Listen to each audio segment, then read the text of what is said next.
Guess who's back? Your girl Mimi. You ain't gotta miss me no more. I'm back. I'm back. And y'all know how I get down in the kitchen, right? Southern comfort meets Brick City.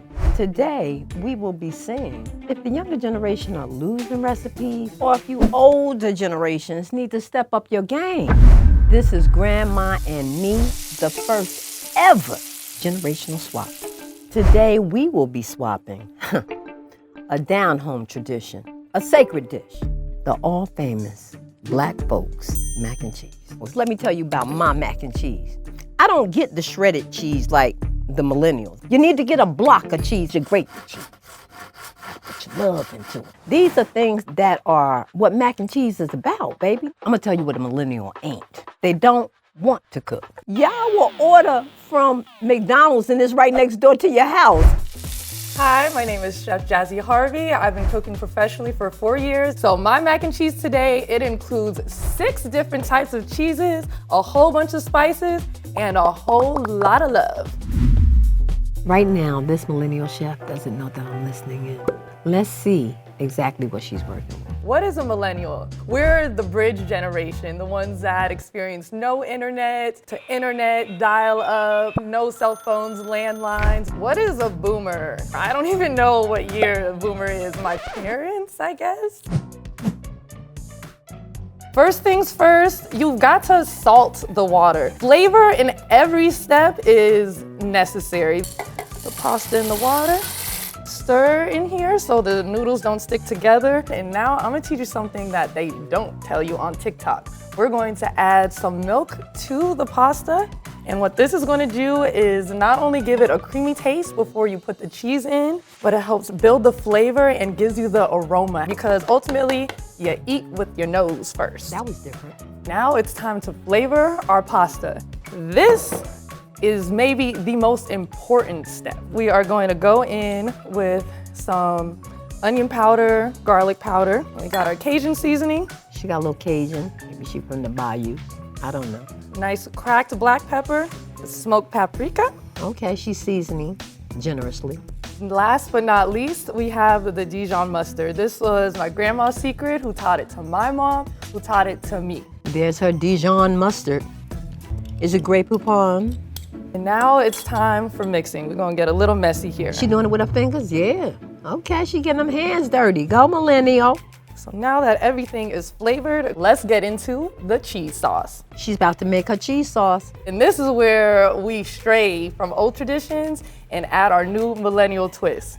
We start with the classic cheddar and jack cheese. I think these might have been the only cheeses that boomers had available to them. Now we're going to add the fancy cheeses. This is my millennial little bougie take on things. I am going to add some Parmesan cheese. Her grandma didn't have Parmesan cheese. We didn't need Parmesan cheese. I've got some provolone cheese here. Provolone has a nice sharp taste and it'll also give you that ushy gushy. It melts really well. Just gonna throw that in the pot. Provolone, yeah. Now we're gonna make an Italian sub. And then we have our extra sharp white cheddar cheese. This, you could already start to hear the ushy gush. And that's how you know you're on the right track. If you lactose intolerant, this is not the mac and cheese for you. We have our Gouda cheese, another fancy cheese. She adding more cheese. And once it gets kind of thick and heavy to stir, starts to get that really, really nice, oh, look at this, how far can it go? Oh, farther. Yeah, she talking about that cheese pull. The cheese pull. Your mouth gonna get glued together, all that daggone cheese. Ooh, look at this thickness, she's thick. I have some Munster cheese, another fancy cheese that's gonna give it the nice crispy top. Oh, I see it sliced. Didn't grate that cheese like Grandma said. Somebody stop her. Please, do not let her add one more piece of cheese. Somebody's going to get hurt. Oh, I'm here to teach you. Yes, well, let me learn me something today. What I felt about my millennial chef's mac and cheese is how many times she talked about the pull in the cheese. Pull in the cheese. Pull in the cheese. See what I tell you? Y'all are going for the visual. Y'all going for Instagram. It's about the taste for me. But if I have to hear about the pull of that cheese one more time from a millennial. You need the pull of the cheese. The pull of the cheese is connected to the taste. Is there a limit to the number of cheeses that you will put in the cheese, macaroni and cheese? In true millennial fashion, the limit does What's not the exist. This is cheesy as you want it to be. I like the fact that she had that sharp cheese in there. She stuck to some of the traditions, adding on to that tradition with the millennial style. I feel heard, I feel seen. You are, baby. Oh my God. That's what grandmas do, we see you. Oh my gosh. We feel you. Can I adopt you as my grandma? You sure could. This is what they need to see more of. Generational togetherness. Amen. Can I get some love? Can't get some love all the time. I love you, You Jazzy. never have enough of grandma's love. Cause we are family. Hey, y'all. Now it's time to see who's really on top of this generational swap. Ooh.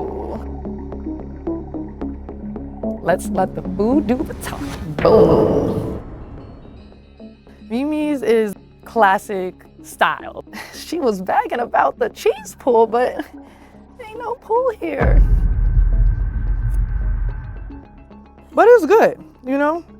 If someone never had mac and cheese before, they would like this. It's got that sharp cheddar taste, which is, you know, the classic mac and cheese flavor profile. Out of 10, I would rate this a nice, 7. Now let's try to see what my mac is talking about. I do see a difference in the texture. I have some layers here. You can see a little cheese pull right there. And you're also getting all the different flavors from seasoning the noodles before we combined it with the cheese. There's levels of flavor, and that's what I look for in any food that I eat. So we got layers of cheese and layers of flavor over here. If I were to rate my mac and cheese, I would give the Ushy Gushy Crown a 10 out of 10. This is schmackin'.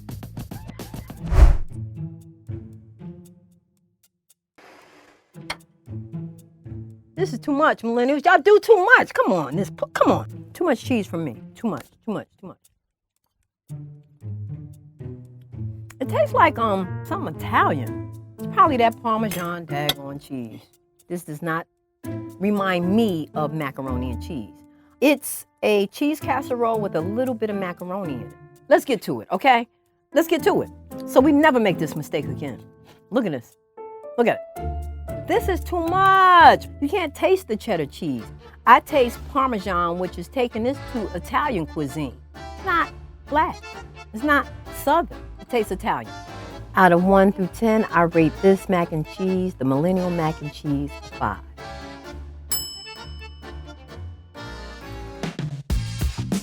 This is the OG mac and cheese, and the OG would be me, Mimi. When you walking past the cookout table and you see this, you're gonna stop and be like, oh, what's up? Who made the mac and cheese? Mimi, I made this mac and cheese. I feel like my mama here. I can taste the sharp cheddar. I can taste the mozzarella. My score does not go to the final score. But let me make this perfectly clear. No matter what, this is a 10 all day, every day, 24/7.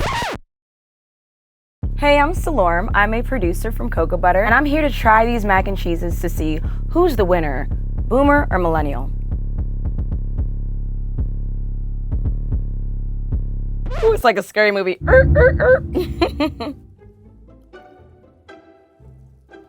It reminds me of Domino's or a Pizza Hut. I think I'd like it a little bit more without the blanket of cheese, because it's, ooh, hello, okay, take my fork. I don't need it. So this one, I'm gonna give it a 6.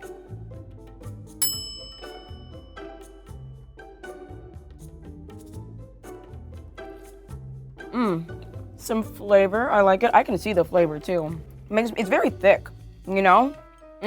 Very flavorful. So I can't say that I dislike any of these, but this one has a certain aftertaste that's a bit more flavorful. So I would give this like a 8. 6, 8. I feel like that's fair. Don't hurt me. Don't hate me. But thanks for the food. Sorry to my millennials, but you know, we still just got here. There's time to learn. Always room for improvements. We live to cook another day. So shout out to Mimi, because who's better than grandma anyway? I want hands down. It is what it is. And once again, check out that grand in front of mom. Grandma prevails, baby. Go in the kitchen, get with your grandma, get with your aunties, get with your grandpops, because you know these men out here burning some pots up too. Look, learn, and listen, because we can't let these traditions die, okay?